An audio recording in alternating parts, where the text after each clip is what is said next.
think so, Iago. To kiss in private? An unauthorized kiss. Or to lie naked in bed with her friend an hour or more, not meaning any harm? Naked in bed, Iago, without meaning harm. That's hypocrisy against the devil. They that mean virtuously and yet do so, the devil their virtue tempts. They tempt heaven. Thinking nothing, 'tis a venial slip. But if I give my wife a handkerchief, What then? why then 'tis hers, my lord, and being hers, she may, I think, bestow it on any man. She's protectress of her honor, too. May she get that? Her honor is an essence that's not seen.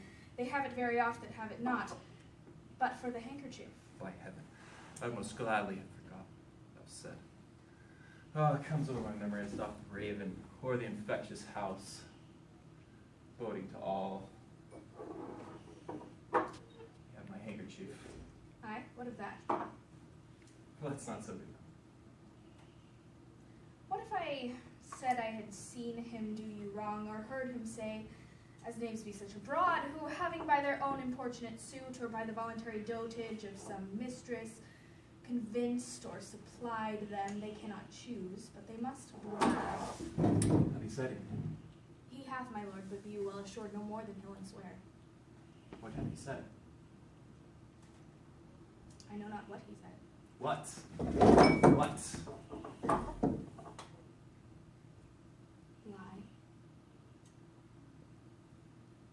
Lie. With her? With her, on her, what you will. Lie with her. Lie on her. We say lie on her when they belie her. Lie with her. Sounds as fulsome. To confess and be hanged.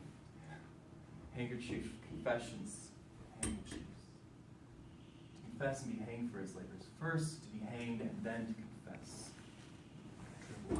Nature has it not nursed. I tremble at it. Nature would not invest herself in such shadowy passions without some instructions. It's not words that shakes the dust. Noses, ears, and lips. It's possible. Confess. Handkerchief. Devil. Work on, my medicine, work. Thus credulous fools are caught, and many worthy chaste dames even thus, all guiltless, meet reproach. What ho, my lord, Othello. What's the matter? How now, Lieutenant? What's the matter? My lord's fallen into an epilepsy. It's his second fit. He had one yesterday.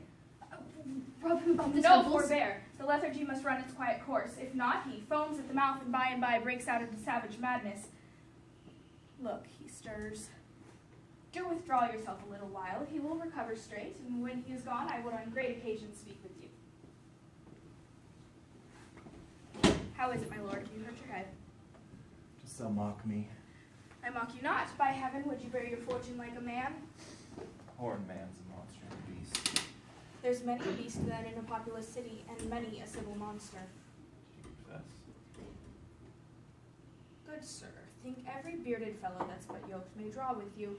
To lip a wanton in a secure couch, and to suppose her chaste, no, let me know. And knowing what I am, I know what she shall be. Thou art wise, sister. Do withdraw yourself a little while. Stand yourself apart. Whilst you were here overwhelmed with your grief, a passion most unsuiting such a man, Cassio came hither. I laid good excuse upon your ecstasy, bade him anon return here and speak with me, the which he promised. Do but mark the fleers, jibes, and notable scorns that dwell in every region of his face, for I will make him tell the tale anew. Where, how oft, how long ago, and when he is not again to cope your wife. I say, marry patience, or I shall say you're all in all spleen and nothing of a man. Stop here, Iago. We found most honey my patience. Dost thou? Will you withdraw?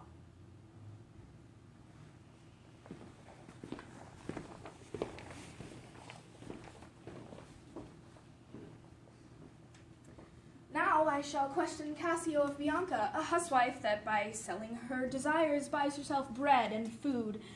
'Tis a creature that dotes on Cassio, as 'tis the strumpet's plague, to beguile many and be beguiled by one. He, when he hears a brick, cannot restrain from the excess of laughter. Here he comes. Cassio shall smile, and Othello shall go mad, and his unbookish jealousy must conster poor Cassio's smiles, gestures, and light behaviors quite in the wrong. How do you now, Lieutenant? The worst that you've given me a position, whose want even kills me. Ply Desdemona well, and sure you want. Now, if this suit lay in Bianca's power, how quickly you should speed. Alas, poor caitiff. Look how he laughs already. I've never known a woman love a man so. Alas, poor rogue. I think in faith she loves me. She gives it out that you shall marry her. Do you intend it? I marry her, what? A customer, prithee, bear some charity to my wit. Do not think it so unwholesome. Faith, the cry goes that you shall marry her. Prithee, say true. I am a very villain else. Have you scored me well? That is the monkey's own giving out. She is persuaded I will marry her out of her own love and flattery, not out of my promise. She was here even now. She haunts me in every place. I was the other day, talking on the sea bank with certain Venetians. And thither comes the bauble, and by this hand she falls me thus about my neck. So hangs and lolls and weeps upon me, so shakes and pulls me. Oh, well, I must leave her company. Before me look where she comes. 'Tis such another fit shoe to marry a perfumed one. What do you mean by this haunting of me? Let the devil in his dam haunt you. What did you mean by that same handkerchief you gave me even now? I was a fine fool to take it. I must take out the work, a likely piece of work that you should find it in your chamber and know not who left it there. This is some minx's token, and I must take out the work? There, give it to your hobby horse. Wheresoever you had it, I'll take out no work. How now, my sweet Bianca? How now? How now? By heaven, that should be my handkerchief. If you'll come to supper tonight, you may. If not, come when you are next prepared for.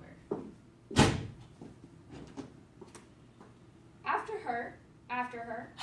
Faith I must, she'll rail the street else. Will you sup there? Faith I intend so.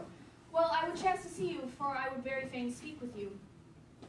Prithee, come, will you? Go to, say no more.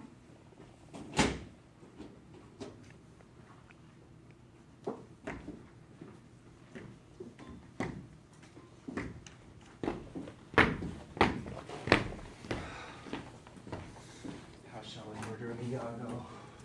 Did you perceive how he laughed at his vice? Oh, Iago. And did you see the handkerchief? Was that mine? Yours by his hand, and to see how he prizes the woman your wife. She hath given it to him, and he hath given it to his whore. I would have in 9 years killing.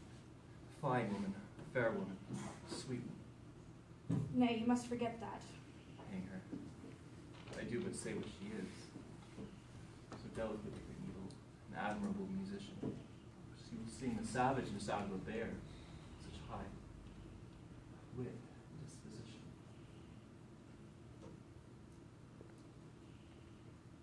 Gentle. A thousand times, but of such gentle disposition. I too gentle. That's it is certain. But Iago, the pity of it. The pity of it. Iago. If you are so fond over her iniquity, give her patent to offend, for if it touch you not, it comes near nobody. Cuckold me? Oh, 'tis foul in her. With mine officer? That's fouler. Give me some poison, Iago. This night I'll not expostulate with her, lest her body and beauty unprovide my mind. This night, Iago. Do it not with poison. Strangle her in her bed, even in the bed she hath contaminated.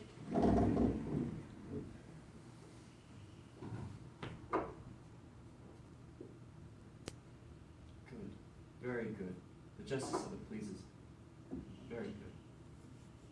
As for Cassio, let me be his undertaker. You shall hear more by midnight. Excellent. Good. What trumpet is that, the same? Something from Venice, I warrant. Look, 'tis Lodovico. See, your wife's with him. God save you, Brother General. Oh, my heart, sir.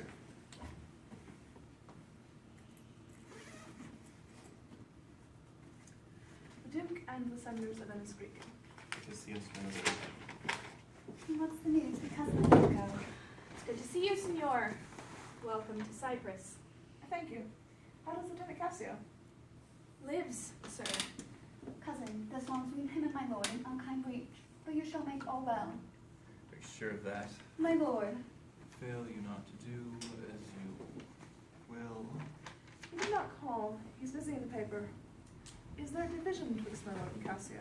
a most unhappy one. I would do much to tone them, loving good Cassio. fire and brimstone. My lord, Are you wise?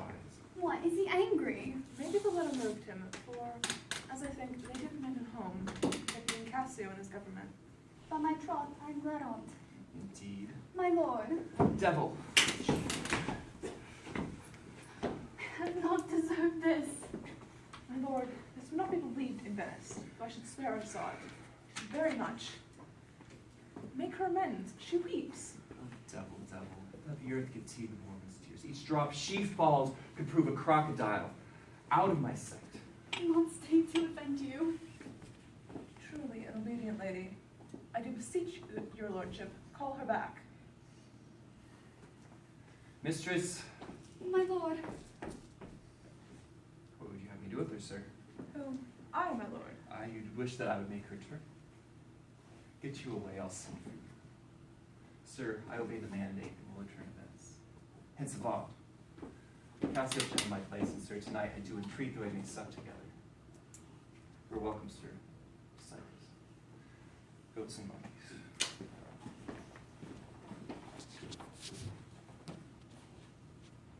Is this the noble Moor, whom a full senate call sufficient? Is this the nature that passion cannot shake? Whose solid virtue, the shot of accident, nor dart of chance, can neither graze nor pierce? He is much changed. Are his wits safe? Is he not plight of brain? He's that he is. I may not breathe my censure to what he were. If what he might he is not, I would to heaven he were. Strike his way? Faith, it was not so well, yet would I knew that stroke would prove the worst. Is it his use, or did the letter work upon his blood and recreate his fault? Alas, alas, it is not honesty in me to speak what I have seen and known. You shall observe him, and his own courses may denote him so, that I may save my speech. Do but go after and mark how he continues.